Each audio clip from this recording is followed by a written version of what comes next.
അതെ, നല്ല നാടൻ കറികളൊക്കെ ഇഷ്ടപ്പെടുന്നവർക്കായി ഇന്നൊരു ഉണക്കച്ചെമ്മീൻ മാങ്ങാക്കറിയുടെ റെസിപ്പിയാണ്.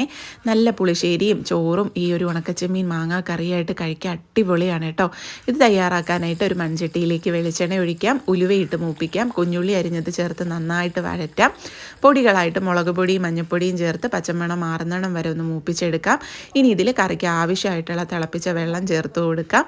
വെള്ളം ചേർത്തതിന് ശേഷം ആവശ്യത്തിനുള്ള ഉപ്പ് ചേർത്ത് കൊടുക്കാം. ഞാനിവിടെ കല്ലുപ്പിട്ട് വെച്ചിരുന്ന വെള്ളമാണ് കേട്ടോ ഒഴിച്ചു കൊടുക്കുന്നത്. കറി ഒന്ന് തിളച്ച് തുടങ്ങുമ്പോൾ നമുക്ക് മാങ്ങ കഷ്ണങ്ങൾ ആഡ് ചെയ്ത് കൊടുക്കാം.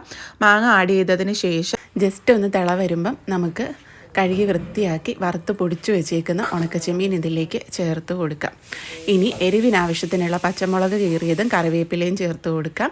നിങ്ങൾക്ക് വേണമെന്നുണ്ടെങ്കിൽ ഉള്ളി വഴറ്റുന്ന സമയത്ത് പച്ചമുളകും കൂടി ആഡ് ചെയ്ത് കൊടുക്കാവുന്നതേ ഉള്ളൂ. ഇനി എണ്ണയൊക്കെ തെളിഞ്ഞ് വരുമ്പോൾ നമുക്ക് ഫ്ലെയിം ഓഫാക്കിയാൽ നല്ല ചാറോട് കൂടി തന്നെ ഈ കറി കൂട്ടാം.